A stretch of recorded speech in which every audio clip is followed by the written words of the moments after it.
Dios continúe bendiciendo a todos los fieles seguidores de estos segmentos de Esencia de Dios. Recordarás que hace unas pocas semanas estuvimos hablando de la fe, pero para mí eso quedó un poco inconcluso y hoy quiero darle un poquito más de profundidad y le he puesto como tema: ¿tu fe agrada a Dios? Bueno, pues recordarás que estuvimos tocando Hebreos 11:1, donde nos dice: es pues la fe, la certeza de lo que se espera, la convicción de lo que no se ve. Y habíamos explicado que la certeza era una garantía, una seguridad total, o sea, una anticipación, certeza en Dios. La convicción es que tú estás convencido. Y hoy quiero hablarte con un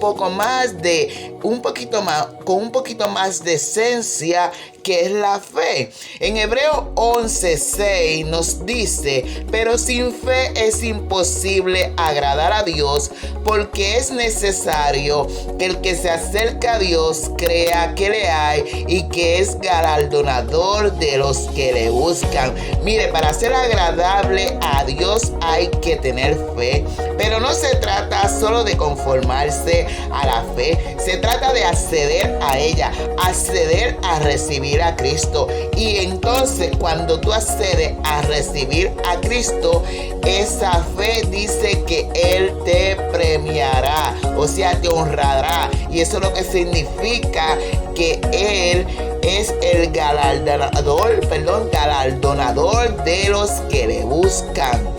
Dios habla, usted cree y lo recibe. No se trata de dinero, no se trata de declarar, de que pacta, decreta, activa y todo ese lenguaje adoptado que denota una fe superficial, una doctrina de error. Pues no se trata de eso.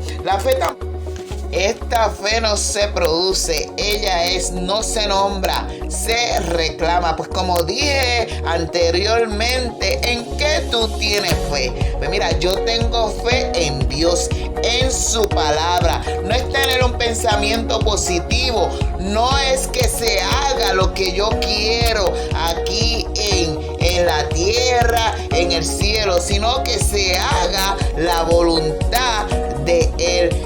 En Mateos 17, versículo 14 al 21, y Jesús le dijo: por vuestra incredulidad, porque de cierto os digo que si tuviereis fe como un grano de mostaza, diréis a este monte: pásate de aquí allá, y se pasará, y nada os será imposible. O sea, todo aquel que no tiene fe es un incrédulo y es uno de los peores pecados. ¿Qué fe? ¿De qué se trata esta fe? Es creer en Dios, y mira, Él mismo permite que tú creas en Él. En Hechos 16, versículo 31, y ellos le dijeron: cree en el Señor Jesús Cristo y serás salvo tú y tu casa. Pero para ser salvo tú y tu casa, ¿qué tienes que hacer? Pues mira, tienes que hacer la voluntad de Dios en la tierra, y esta voluntad es santa. Se trata de oír la palabra de Dios, de obedecer la palabra de Dios. La carta de los Romanos, capítulo 10, versículo 17 dice: así que la fe viene por el oír, por la palabra de Dios. Mire, no por oír de las emociones que la gente habla, de estrategias, de bienes. No, de eso no se trata.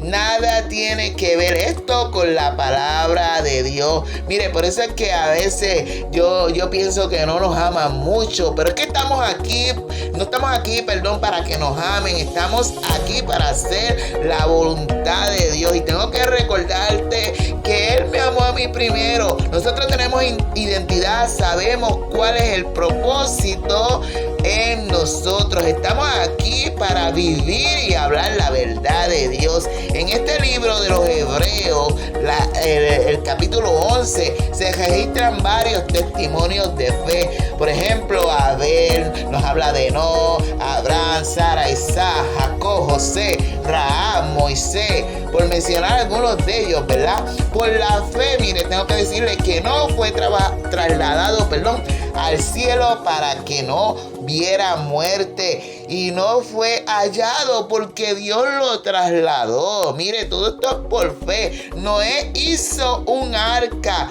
guiado por Dios, pues la maldad era tan tremenda, o sea, no tenía límite. Era impensable esta maldad que estas personas hacían, que Dios le dijo a Noé que preparara un arca y metiera ahí a toda su familia para que no murieran, ¿verdad? En ese juicio que Dios estaba dándole a esta tierra, que todas estas personas murieron ahogados.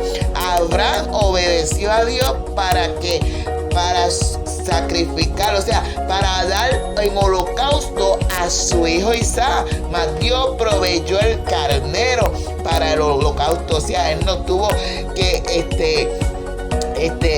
sacrificar su hijo porque el Señor le proveyó, porque el Señor estaba probando su fe, y también le prometió que su descendencia sería como la arena del mar. También vemos a su esposa Sara, que ella era una mujer estéril, pero Dios le prometió que le iba a dar un hijo, y le dio ese hijo de la promesa que le había prometido. También, para hacer un resumen entre tantas cosas que pasaron, estos hombres taparon bocas a leones, los que te había mencionado y otros que no te mencioné. Escaparon del fuego, escaparon de espada, de azotes, de cadenas, de prisión, de pruebas, de vituperio. Un pueblo cruzó el Mar Rojo, cayeron los muros de Jericó. Todo esto sucedió porque estas personas fueron agradables a Dios, hombres obedientes y sobre todo hombres transparentes. La carta a los Romanos capítulo 10 versículo 11 dice: porque la escritura dice, todo el que cree en él no será confundido. Este es un versículo bien poderoso, porque Dios en este versículo te está queriendo decir que como hijo de él va a permanecer fiel y tú no serás confundido. O sea, Dios no permite que engañen a sus hijos, porque Él es fiel. Acuérdate de eso. Si tú eres hijo de Dios, tú no serás confundido, tú no vas a ser engañado. En Santiago capítulo 2 versículo 17, así también la fe, si no tuviere obra, es muerta por sí misma. Mire, hay que ser diligentes en buenas obras, porque si no, como dice aquí esta palabra, esta fe sería muerta. O sea, no tuviera propósito, no tuviera ejecución, porque sería totalmente muerta. En Santiago capítulo 5 versículo 14 a 15 dice esta palabra: ¿está alguno enfermo entre vosotros? Llame a los ancianos de la iglesia y oren sobre él, ungiéndolo con aceite en el nombre del Señor. Mira, tengo que decirte que la oración de fe, según continúa este versículo, salvará al enfermo y el Señor lo levantará, y si hubiera cometido pecado le serán perdonados. Mire, aquí no nos dice que unjamos papeles con peticiones y los pecados y los queme. Aquí dice que pongamos las manos sobre los enfermos. Y aquí me detengo. Mira, dejen de estar haciendo prácticas de acuerdo al mundo. Tenemos que alejarnos del mundo. Tengo que decirte que mayormente el 90% de lo que practica el mundo es puro pecado, y nosotros no corremos según el mundo. Nosotros tenemos que ser guiados por la palabra de Dios. El Señor nos ha dado un poder, nos otorgó ese poder a la iglesia, pero este poder no es para que cuando tú pones manos, aunque tú eres instrumento, sean sanados los enfermos porque pusiste las manos. No. Esto lo hace el Señor. Él te otorgó ese poder, pero era para que tú vencieras las acechanzas del enemigo. Era para que tú tengas poder de vencer la carne, de vencer esos dardos que el enemigo te tira, de vencer esas tentaciones. Ese es el poder que está hablando la palabra de Dios, porque Él es el que liberta, Él es el que sana, Él es el que restaura. Tú solo eres un instrumento, vuelvo y digo. Así que mucha gente se tienen que bajar del caballo, como dicen allá en Puerto Rico, porque creen que los milagros suceden porque ellos pusieron manos y oran. Mire, sí, nosotros tenemos que obedecer eso que dice la palabra de Dios, pero el que sana y el que hace los milagros y contesta las peticiones es Cristo, y no necesitamos añadir nada más, solo practicar lo que dice esta palabra, hacer lo que dice esta palabra, y Dios se encargará de hacer lo que Él quiere hacer, de hacer su voluntad. La carta a los Romanos capítulo 1 versículo 17 al 18 dice: porque en Él la justicia de Dios es revelada de fe a fe, como está escrito, mas el justo vivirá por fe.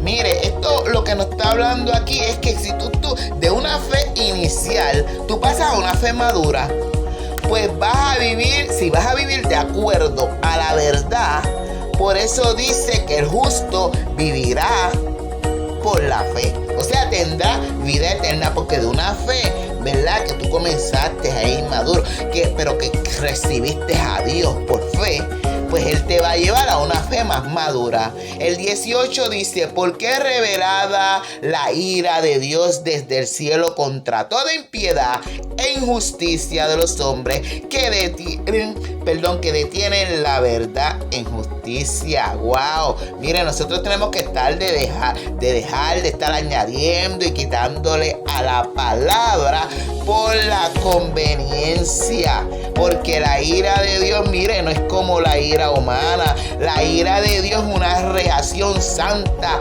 estable, consecuente para todo lo que es contrario a su naturaleza y a su voluntad. Esta ira es personal y es dirigida hacia las ofensas que vienen en contra de su propia persona, o sea, a todas esas ofensas de impiedad, y hacia las ofensas también que afectan a otras personas, o sea, a otros hombres por injusticia de otros hombres. O sea, porque otros hombres emocionales quieren decir lo que no dice la palabra, porque no escudriñan la palabra. Pues dice que Dios se va a encargar de ellos, porque vuelvo y te digo, no es la venganza del hombre como la venganza de Dios. Juan 7, versículo 38. El que cree en mí, como dice la escritura, de su vientre correrán ríos de agua viva. O sea, aquí no está hablando porque hay gente que del vientre lo que le brota es avaricia, engaño. ¿Ves? Eso es lo que le brota del vientre a ciertas personas. Pues mire, si usted ve una persona, si tú estás viendo que tu líder, pastor, que sea servidor, lo que le brota del vientre es engaño, pues esta persona no es de Dios. Esta persona no es de Dios. Porque dice la palabra que correrán ríos de agua viva. Y esos ríos, ¿qué van a hacer? Limpiar todo tu pecado, quitar todo lo que no te agrada, lo que no le agrada a Dios, perdón. En la primera carta de los Corintios, capítulo 13, versículo 13. Porque estos tres son los que permanecen: la fe, la esperanza y el amor. Pero el mayor de ellos es el amor. O sea, sin el amor, porque como dice aquí, mire, está la fe, la esperanza y el amor.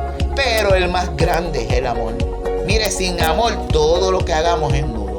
Porque la esencia de Dios es que Dios es amor. Él no tiene amor, Él es amor. Qué triste que hayan personas que no han entendido el amor de Dios. Mire, rogamos a Dios que las personas no sean confundidas. Seguimos orando para que no te dejes confundir. Pero te tengo que recordar que si has sido confundido y te han engañado, es porque probablemente no eres hijo de Dios. Y no me hagas caso a lo que yo estoy hablando. Si no, tú ves por la palabra, cógela en tu mano. Coge la palabra en tu mano órale al Señor, escudriña esa palabra y el Espíritu Santo te enseñará la verdad para que tú halles dirección, para que tú conozcas la verdad de Dios. Pero ten fe y créele a Dios. Así que hasta aquí esta reflexión. Espero que haya edificado tu vida. Y si ha edificado tu vida, compártela. Compártela con otros hermanos, con tus amigos, para que entiendan de qué se trata la fe. Bendiciones.